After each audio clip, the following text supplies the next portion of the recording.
अस्सलाम वालेकुम स्टूडेंट, कैसे हैं आप सब? आगे आज हमारी डॉग फोटोशॉप की लेक्चर नंबर 52 की क्लास है। लेक्चर नंबर 51 में मैंने आपको ईद मिलाद नबी के हवाले से सेलिब्रेटिंग कार्ड डिजाइन करना सिखाया था। आई होप कि आपको बहुत अच्छी तरह से वो समझ में आई होगी क्लास, और आपने अच्छी तरह से प्रैक्टिस की होगी। इसके अलावा एडोब इलस्ट्रेटर के ऊपर भी मैंने एक मस्जिद का लोगो बनाना सिखाया था आप लोगों को ऑनलाइन, और एकेडमी में भी यही लेक्चर मैंने रखा हुआ था। दोनों जगह सेम मैं लेकर चल रहा हूँ, लेकिन बहुत ज्यादा डिमांड एक टॉपिक की आ रही थी डॉग फोटोशॉप पे कि सर आप 3D स्टूडियो मैक्स से रिलेटेड तो आपको वीडियो बना ही नहीं रहे।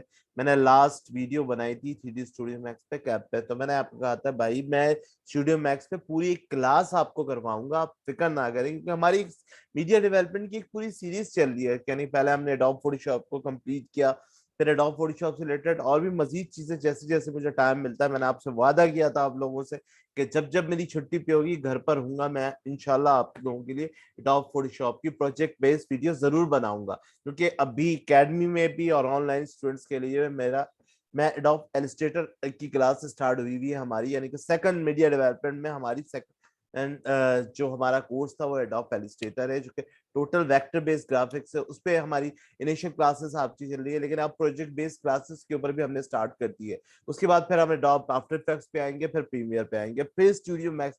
इंशाल्लाह फिर मैं वीडियोस आपको करवाऊंगा, और ऑनलाइन अगर टाइम मिला तो इंशाल्लाह आप लोगों को बहुत ज्यादा डिटेल में इंशाल्लाह स्टूडियो मैक्स, फिर उसके बाद माया के ऊपर भी हम इंशाल्लाह बहुत अच्छी तरह से प्रोजेक्ट बेस्ड काम करेंगे। ठीक है, तो आज एडोब फोटोशॉप पे किसी भी लोगों को या किसी भी टेक्स्ट को किस तरह से आप रोटेट कर सकते हैं। देखिए, 3D स्टूडियो मैक्स एक अलग से सॉफ्टवेयर है, उसको ऑटोडेस्क वालों ने बनाया है और उसकी कोलैबोरेशन एडोबे के साथ हो गई है, लेकिन उसकी उस ऑप्शंस को रिक्वायरमेंट इसको यूज करने के लिए आपके सिस्टम की कुछ रिक्वायरमेंट होती है कि अगर आप एडोब फोटोशॉप पे CS5 के यूजर हैं या CS6 के या CC के, तो लाजमी आपके कंप्यूटर में इसका आपको पास एक तो प्रीमियम एडिशन या एक्सटेंशन एडिशन आपके कंप्यूटर में लाजमी इंस्टॉल होना चाहिए। सेकेंडली, आपकी कंप्यूटर की जो कॉन्फ़िगरेशन होनी चाहिए, कम अज कम आपका कंप्यूटर कोर i7 होना चाहिए, और जिसमें आपकी रैम कम अज कम 6 GB, और कम अज कम आपकी जो AGP कार्ड है वो कम से कम 2 GB होना चाहिए। तो आप एडोब फोटोशॉप पे इस ऑप्शन को अच्छी तरह से यूज कर सकते हैं। ठीक है, तो किस तरह से आप किसी भी लोगों के किसी भी टेक्स्ट को आप रोटेट कर सकते हैं एडोब फोटोशॉप पे। ठीक है, तो चले आए हम अब स्टार्ट करते हैं अपनी क्लास को। बहुत अच्छी तरीके से समझाने की कोशिश करूंगा, अच्छी तरह से सीखिएगा। सिस्टम की रिक्वायरमेंट मैंने आपको बताई, तो सबसे पहले हम एडोब फोटोशॉप, मेरे पास भी एडोब फोटोशॉप 2019 इंस्टॉल, मैं इससे पहले मैंने एडोब फोटोशॉप CS6 यूज कर रहा था, वही बहुत ज्यादा था, जो कि वर्जन में 2014 था। तो सबसे पहले आप क्या करेंगे, यहाँ से मैं टाइमलाइन को बंद कर देता हूँ। ठीक है, इसको बल्कि क्लोज ही कर देता हूँ। ठीक है, तो सबसे पहले आपने फाइल पर जाना है, अपने पे जाना है, क्योंकि मैं अपने एकेडमी के लोगों के ऊपर 3D स्टूडियो में करूंगा। तो यहाँ पे जो मेरे लोगों का साइज होगा 620, और हाइट जो होगी वो 600। ठीक है, रेजोल्यूशन नॉर्मली मैं यूज करूंगा 72, और सिंपल मैं ओके कर दूंगा। ठीक है, ओके करने के बाद आपने F से यूज कर लेना, आपने कंट्रोल O से लोगो ओपन कर लेना है। ओपन करने के बाद लोगो को simple simple simple simple simple logo logo logo logo, where is my logo, या दिस इज वन। ठीक है, लोगो आने के बाद आपने F7 करना, लेयर को एक्टिव करना है, कंट्रोल दबा के आपने इस लोगो को यहाँ एडिट में जाकर सिंपल कॉपी कर लेना है। कॉपी करने के बाद कंट्रोल W और यहाँ लाके पेस्ट। अब ये जो लोगो आपके सामने आ रहा है, क्या इस लोगो को साथ आप व्हाइट बैकग्राउंड भी आ रहा है, आप व्हाइट बैकग्राउंड भी इस लोगो के साथ यूज करना चाह रही है, या ट्रांसपेरेंट? तो मैंने कहा भाई मैंने ट्रांसपेरेंट के ऊपर 3D रोटेशन करनी है इस लोगों के ऊपर, तो उसके लिए आपने बैकग्राउंड जो आपके पास लेयर के ऊपर शो हो रहा है, आपने सबसे पहले इसको उठाकर यहाँ से डिलीट कर देना है नीचे से नॉर्मली। ठीक है, अब किस तरह से डिलीट होता है या आपको पता ही होगा। ठीक है, उसके लिए सबसे पहले 3D ऑप्शन एडोब फोटोशॉप पे लोड करने के लिए पूरा मेन्यू बार आपके पास आ रहा है, फिल्टर के बिल्कुल बराबर में 3D का मेन्यू बार है, इसके ऊपर आपने क्लिक करना है। क्लिक करने के बाद थर्ड वन ऑप्शन जहां पे लिखा हुआ नी 3D exploration from selected layer, इसके ऊपर सिंपली आपने क्लिक कर देना है। जैसे आप क्लिक करेंगे, यहाँ से आपके सामने कंप्यूटर पे 3D का ऑप्शन लोड करना स्टार्ट हो जाएगा। जैसे ही लोड हो जाएगा, यहाँ से आपके 3D का पर्सपेक्टिव आ चुका है। यहाँ पर आपके लेयर के ऑप्शन पे राइट साइड पे देखे देखे 3D का लेयर बार भी आ चुका और यहाँ पे 3D की प्रॉपर्टीज भी शो हो रही है। तो सबसे पहले आपने करना है क्या है कि यहाँ पे लेयर 1 के ऊपर क्लिक करना है 3D के ऑप्शन पे, और यहाँ से आके इसकी प्रॉपर्टीज में आके कैश शेडोज जो है जिसपे चेक लगा हुआ है, इसको आपने यहाँ से कैश शेडो पे और आपने कास्ट शेडो के ऊपर भी चेक हटा देना है। हटाने के बाद आपने दोबारा वापस कहाँ आना है, अपने लेयर के ऊपर आना है और आपने इस थोड़ा सा देखें यहाँ पर, ये देखें ये जो स्ट्रेट चल रहा है ये 3D स्टूडियो मैक्स पे, ये इसका एक्स एक्सिस होता है और ये इसका वाई एक्सिस, और जहाँ पे रोटेशन शो हो रहा होता है वो आपका जेड एक्सिस। तो आपने इसको रोटेट करना है, तो रोटेट करने के लिए ये जो हल्का सा बार आपके सामने नजर आ रहा होगा, ये आपने इसको पकड़ना है और यहाँ से आपने इसको लेफ्ट साइड के ऊपर लेकर जाना है, लेफ्ट साइड की तरफ से, ठीक है, हल्का से यहाँ से लेफ्ट से। तो यहाँ से देखिए इस वक्त आपका जो सिलेंडर है काफी बहुत ज्यादा उसकी विड्थ हो रही है, तो आप इसकी विड्थ को कम करना है, तो इसकी सेक्शन को कम करना चाहते हैं तो यहाँ से आकर आप इसको कम भी कर सकते हैं आराम से। इसको यहाँ से आके आप इस तरह से इसकी आप कर ले 6, आप इसकी कर ले, ठीक है, 6 पे कर ले नॉर्मली। इसकी आके यहाँ पर आप, जैसे मैं कर लेता हूँ 6.5 या 6 जितना आपको चाहिए, तो मैं इसको 6.1 कर लेता हूँ, ठीक है। अभी आपके लोगो पे जो आपका बैक का जो सिलेंडर है उसका कलर आ रहा है सिल्वर, आप चाहते हैं लोगों का कलर ही आ जाए इसके ऊपर, तो उसके लिए आप क्या करेंगे, आप ये 3D के लेयर पैनल में जाएंगे, जहाँ पे आपका लेयर 1 सिलेक्ट है, उसके नीचे थर्ड ऑप्शन देखिए जहाँ पे लिखा हुआ है लेयर 1 एक्सोलेशन मटेरियल, इसके ऊपर आप चेक लगाएंगे। जैसे चेक लगाएंगे यहाँ पर आप इसकी प्रॉपर्टीज में मटेरियल कलर एक्टिव हो जाएगा। आपने सिंपली इसके ऊपर क्लिक करना है, क्लिक करने के बाद यहाँ से आई ड्रॉपर से लोगों का कलर सिलेक्ट करना है, क्लिक करने के बाद दोबारा ओके करना है, ओके करने के बाद दोबारा से आपने लेयर 1 को सिलेक्ट करना है और आपने अपने लोगों को दोबारा से स्ट्रेट करना है, फ्रंट पे लेकर आना है। तो आपने यहाँ से इसी प्रॉपर्टीज में कोऑर्डिनेट्स पे जाना है, यहाँ पे देखिए लिखा हुआ है कोऑर्डिनेट्स, इसके ऊपर आपने क्लिक करना है और यहाँ से आपके सामने आ रहा है वाई एक्सिस, वाई एक्सिस को आपने इस तरह से सिलेक्ट करना है और आपने यहाँ से 0 लेके एंटर कर देना है। फिर भी अगर ये स्ट्रेट नहीं हो रहा तो कोई बात नहीं, आपने इसको यहाँ से क्लिक करके हल्का से क्लिक कर देना है, ये बिल्कुल स्ट्रेट हो जाएगा। उसके बाद आपने जनाब यहाँ पे स्ट्रेट हो गया, ये स्ट्रेट होने के बाद अब आपने क्या करना है, आपने करना कुछ नहीं, अब आपने टाइम लाइन डॉक फोटोशॉप का आपने टिप कर देना है। तो मैं इसको उठा के थोड़ा सा यहाँ पे राइट पे कर देता हूँ।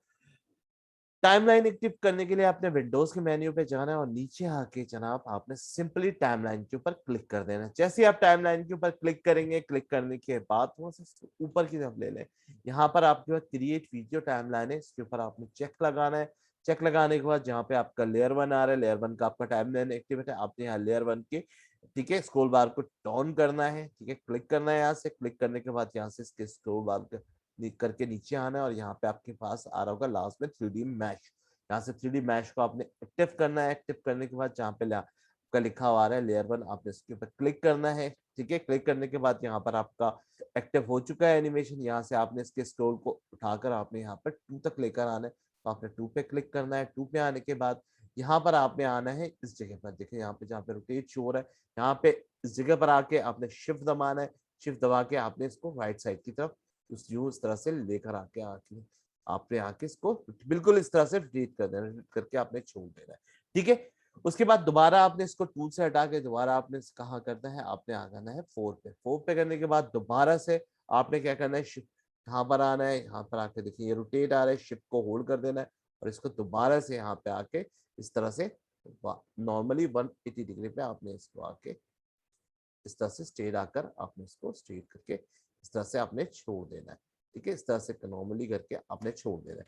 अब आप यहाँ से चेक करना चाहते हैं आपकी एनिमेशन लगे नहीं लगे, यहाँ से आप प्ले करके देखिए। यहाँ से देखिए, यहाँ से एरिया आपके पास फालतू है, तो आपने क्या करना है, यहाँ से इसकी ऑप्शन को जहाँ से set of and work area, यहाँ से इसको कैंसिल कर, जहाँ से वर्क एरिया वहां तक लेकर आइए और अब आप इसको लेकर के देखिए, तो यहाँ से अब आपका लोगो ये प्ले होना शुरू हो गया है, ठीक है, क्लियर। उसके बाद आपने क्या करना है, यहाँ पे कुछ ऑप्शन और आपने यहाँ से सिलेक्ट करना है। सिलेक्ट करने के लिए आपने इसको यहाँ से कर देना है स्टॉप। सबसे पहले आपने इस फाइल को जनाब आली सेव करना है, तो फाइल पे नॉर्मल जाके नॉर्मल सेव करने के लिए फाइल पे क्लिक करेंगे और नॉर्मल आएंगे, यहाँ पर आकर नॉर्मल आप सेव पर आपने क्लिक कर देना है, ठीक है। सेव पे क्लिक करने के बाद इसका पीएसडी फाइल तो आपके पास होना चाहिए ना, तो नॉर्मल आपको पता है मैं ज्यादातर डाउनलोड में चीजें अपनी फाइलों को सेव करता हूँ, तो मैं डाउनलोड में जाता हूँ। डाउनलोड में जाके यहाँ पर मैंने आपको लोगोस 3D के नाम से मैंने इस फाइल को नॉर्मल मैंने सेव कर दिया। ठीक है, सेव होने के बाद जब ये सेव हुआ आपसे पूछेगा आपने करना है, मैंने कहा यस ओके। तो अब ये फाइल मेरी सेव हो चुकी है।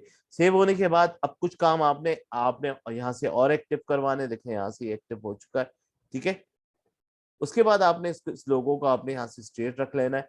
उसके बाद सबसे पहला आपने काम करना है, जहाँ पे ये आपकी टाइम लाइन है तो इसको लाइट वगैरह नॉर्मली वैसी जैसे पहले थी उसको आपने एक्टिव करना है। तो इस टाइम लाइन की कॉर्नर्स पे बिल्कुल आप क्लिक करेगा। क्लिक करने के बाद यहाँ से आपके पास लूप प्लेबैक है, इसके ऊपर चेक लगा लीजिएगा। ठीक है, ये मेरा ऑलरेडी लगा हुआ, आपने इसके ऊपर चेक लगा लेना है। चेक लगाने के बाद दोबारा से आप आएंगे सी ऑप्शन पे और यहाँ से आके आपने एनेबल ओनियन स्कैन, इसके ऊपर आपने चेक लगा देना। जैसे आप करेंगे तो इसका आपका ओनियन स्कैन जो नॉर्मली था वो आपका वापस आ चुका होगा, ये देखिए। ठीक है, अब आपने इस लोगो को रेंडर करना है। तो रेंडर करने के दो तरीके कार हैं। देखिए, अभी एक तो मेरे सिस्टम के ऊपर क्विक टाइम मैंने इंस्टॉल जरूर किया है, लेकिन उसका कोडेक मैंने इंस्टॉल नहीं किया है। तो एक तो तरीके का नॉर्मली रेंडर करने का क्विक टाइम पे मैं आपको बता देता हूँ, फिर भी आपने एक्सपोर्ट पे जाना है। एक्सपोर्ट पे जाके आपने रेंडर वीडियो पे क्लिक करना है, क्योंकि अभी सिस्टम में मेरा आफ्टर इफेक्ट और प्रीमियर मैंने इंस्टॉल किया है, लेकिन मैंने क्विक टाइम और उसका कोडेक इंस्टॉल नहीं किया था। लेकिन अगर आपने आपको देखिए प्रीमियर पे आप कोई भी वीडियो एडिटिंग करते हैं, या आप आफ्टर इफेक्ट पे कोई भी वीडियो एडिटिंग करते हैं, या फिर आप 3D स्टूडियो मैक्स पे कोई भी एनिमेशन बनाते हैं, जब उसको आपको रेंडर करते हैं तो उसके लिए लाजमी आपके सिस्टम के ऊपर क्विक टाइम प्लेयर एक होता है जो कि आपको इंस्टॉल करना पड़ता है। ठीक है, और उसके साथ उसका कोडेक भी होता है। ठीक है, नॉर्मली अगर नॉर्मली आप यहाँ पर आएंगे तो HP2 25 जो होता है, जो कि AVI फाइल में होता है, उसकी साइज जो होती है काफी बहुत ज्यादा जीबीज में चले। लेकिन जब आप क्विक टाइम और उसका कोडेक इंस्टॉल करते हैं तो आपकी वो फाइल को कुछ एमबीज में आती है, 100-150 एमबीज के ऊपर आती है। तो नॉर्मल है, अगर आपको उस वीडियो में रखना है तो आप एक्सपोर्ट में जाकर रेंडर वीडियो पे क्लिक करेंगे। क्लिक करने के बाद उसकी सेटिंग में आपको बता देता हूँ, रेंडर नहीं करूंगा, रेंडर मैं करूंगा इसको गिफ फाइल में। ठीक है, तो अभी ये लोड कर रहा है। ठीक है, ठीक है, तो मैं फिर भी बता दूं कि आपकी सिस्टम की रिक्वायरमेंट बहुत ज्यादा है, क्योंकि आप 3D स्टूडियो मैक्स यूज कर रहे हैं, और 3D स्टूडियो मैक्स या आफ्टर इफेक्ट पे जब एडिटिंग बनाना तो बहुत आसान काम होता है, लेकिन इसको रेंडर करना बहुत मुश्किल होता है। ठीक है, ये अब ये ऑप्शन है लोड करना, इसने शुरू किया हुआ है। ठीक है, ये देखें अभी भी ये लोड कर रहा है। ठीक है, ये देखें अभी भी इनिशियलाइजेशन वीडियो एक्सपोर्ट, ये अभी भी मेरे सिस्टम पे ये नॉर्मली, क्योंकि ये जितनी भी वीडियो एडिटिंग वगैरह होते हैं इसके लिए सिस्टम ही अलग होता है, वो मैकिन्टॉश कंप्यूटर होता है एप्पल का, उसके ऊपर हम ये सारे काम करते हैं। ठीक है, इसमें फाइनल कट प्रो हो, यानी कि जो कि कैटेगरीज में स्पेशलाइज्ड कंप्यूटर के अंदर वो हमारा मिनी कंप्यूटर होता है। लेकिन हम क्योंकि माइक्रो कंप्यूटर पर्सनल कंप्यूटर पे कर रहे हैं, इसके लिए हमारे पास कंप्यूटर की स्पीड लाजमी होनी चाहिए, कंप्यूटर स्पीड ज्यादा तेज होनी, कम अज कम Core i7 होने चाहिए, रैम 6 GB और 8 GB कार्ड 2 GB लाजमी होना चाहिए, तब आपका कंप्यूटर चलेगा। ठीक है, ये आपके पास ऑप्शन आ गया। यहाँ पर नेम आप कुछ भी दे दीजिए। ठीक है, यहाँ पे लोकेशन किसी भी जगह जहाँ पे आप सेव करवाना चाहते हैं, यहाँ पर आपके पास शोर है एडोब वीडियो एनकोडर, यहाँ पे क्लिक करके आपके पास फोटो इमेज सीक्वेंस होगा, तो यहाँ से आप चेक करके एडोब मीडिया एनकोडर पे क्लिक कर दीजिए। यहाँ से आपके पास फॉर्मेट, अगर क्योंकि मेरे पास क्विक टाइम इंस्टॉल हुआ है तो श्योर, तो आप अगर आपने H.264 पे क्लिक किया तो यही वीडियो आपकी कम से कम 2 से 3 GB के ऊपर चलेगी, लेकिन क्विक टाइम के ऊपर आप करेंगे तो ये 100-150 MB के ऊपर ही आ जाएगा। तो कितना फर्क है। ठीक है, लेकिन इसका क्विक टाइम का एक कोडेक होता है, वो मैंने अभी सिस्टम पे इंस्टॉल नहीं किया, जिसकी वजह से मैं इसको नहीं करूंगा। फिर भी मैं आपको बताता हूँ, आपने यहाँ से सेलेक्ट करना है एडोब मीडिया एनकोडर, फॉर्मेट में आपने क्विक टर्म सेलेक्ट करना है। उसके बाद अब आपने किसी सेटिंग को कुछ भी नहीं छेड़ना है। यहाँ पे 3D क्वालिटी आपके पास आ रही है, तो यहाँ पे जब आप क्लिक करेंगे तो यहाँ पे इंटरेक्टिव फर्स्ट टाइम आपके पास लिखा हुआ, तो आपने यहाँ पे राइट ट्रेस ड्राफ्ट को आपने सिलेक्ट करके आपने यहाँ पे सिंपल रेंडर कर देना, तो ये आपका रेंडर हो जाएगा। मैं अगर रेंडर कर भी दूं तो, लेकिन मेरा जो रेंडर होने के बाद एनिमेशन है वो शो नहीं होगा, क्योंकि मेरे पास इसका कुछ टाइम का कोडेक इंस्टॉल नहीं है। इंशाल्लाह मैं कल परसों में इंशाल्लाह टाइम मिला तो वो इंशाल्लाह जब डाउनलोड करके कर लूंगा, तो फिर मैं इंशाल्लाह उससे रिलेटेड टाइम मिला तो इंशाल्लाह वीडियो जरूर बनाऊंगा। इसके ऊपर पूरा एक वीडियो बनाऊंगा, इसके ऊपर पूरी एक वीडियो है टेक्निक से किस तरह से इसके ऊपर मैं देख रहा था, तो मैंने सोचा कि इस टेक्निक के ऊपर भी लाजमी आपको एक अच्छी तरह से वीडियो समझाऊंगा इंशाल्लाह। तो मैं इसको फिलहाल कैंसिल कर देता हूँ, लेकिन ये जो मैंने अभी एनिमेशन बनाई है इसको मैं कर देता हूँ गिफ फाइल में। तो गिफ फाइल में किस तरह से करेंगे, आप फाइल पे जाएंगे, आप जाएंगे सेव फॉर वेब पे, जिसका शॉर्टकट है कंट्रोल शिफ्ट ऑल्टर एस। इसके ऊपर आपने क्लिक कर देना है। गिफ्ट का ऑप्शन आपके सामने आ रहा है, ये डाउनलोड कर रहा है, ठीक है। इसको डाउनलोड करने दीजिए। जैसे डाउनलोड कर लेगा ये, तो उसका ऑप्शन हमारे सामने, जो हमारा जिसपे हमने एनिमेशन किए, वो ऑप्शन हमारे सामने खुद आ जाएगा। यहाँ पे देखें, ये भी डाउनलोड कर रहा है। तो ये जो एनिमेशंस वगैरह होते हैं, देखिए एनिमेशन बनाना कोई बड़ी बात नहीं है। हम एडिटिंग भी कर लेते हैं किसी भी वीडियोस के ऊपर, या 3D स्टूडियो मैक्स पे भी कोई भी इफेक्ट्स वगैरह या कोई भी प्रोजेक्ट्स वगैरह हम बहुत आसानी से बना लेते हैं। लेकिन असल फाइल होता है पर्सनल कंप्यूटर पे उस फाइल को रेंडर करना, यानी MP4 में कन्वर्ट करना है, ठीक है। तो यहाँ से अभी आपके सामने आ चुका है। तो उसके लिए सबसे पहले यहाँ पर आपने कुछ भी नहीं करना है। अब मैं इसको उठाकर यहाँ पे कर लेता हूँ, ठीक है, अपनी स्क्रीन को। यहाँ पे सबसे पहले यहाँ पर आपके पास आ चुका है, यहाँ पे लूपिंग ऑप्शन है, आपको पता है। यहाँ से क्लिक करके आपने यहाँ पे फॉरएवर करना है, और यहाँ से जो फॉर्मेट आपके पास डिफरेंट आ रहा है, JPG आपने गिफ पे रखना है, और सिंपल आपने सेव कहाँ करना है, सेव पे आपने उसको वो लोकेशन दे देनी है। मैं ऑब्वियसली आपको पता है ज्यादातर अपनी फाइलें डाउनलोड में ही रखता हूँ, तो मैं यहाँ से इसको थोड़ा सा ऊपर करता हूँ। डाउनलोड में लोगो 3D है, तो मैं साजिद 3D लोगोस कर देता हूँ, ठीक है। सॉरी, लोगोस कर देता हूँ, और सिंपल यहाँ से मैं इसको कर देता हूँ सेव। तो अब यहाँ से देखें, ये आपके सामने सेव हो रहा है। सेव होने के बाद ये ऑप्शन मेरा, ठीक है, यहाँ से इसने एक्टिव करना शुरू कर दिया। जैसे ही एक्टिव खत्म होगा, यहाँ से एक्टिव होगा, ये रेंडर हो चुका है। चले आए, मैं चल के आपको दिखाता हूँ रेंडर में। यहाँ से मैं अपने फोल्डर पे जाता हूँ, डाउनलोड में, ये देखें फाइल रेंडर हो चुकी। इस पे मैं कर देता हूँ साजिद 3D लोगोसी नाम से था। डबल क्लिक मैं कर देता हूँ। जैसे ही मैं डबल क्लिक करूंगा, ठीक है, तो ये थोड़ी सी फाइल मेरी लोड हो रही होगी, तो वो लोड होने दीजिए थोड़ा सा। फाइल जैसे ही लोड होगी, यहाँ देखिए फाइल लोड हो रही है, ठीक है। लोड होने के बाद आपके सामने ये देखें लोगो एनिमेटेड कर रही है। आई होप कि आज की क्लास आपको बहुत अच्छी तरह से समझ में आएगी।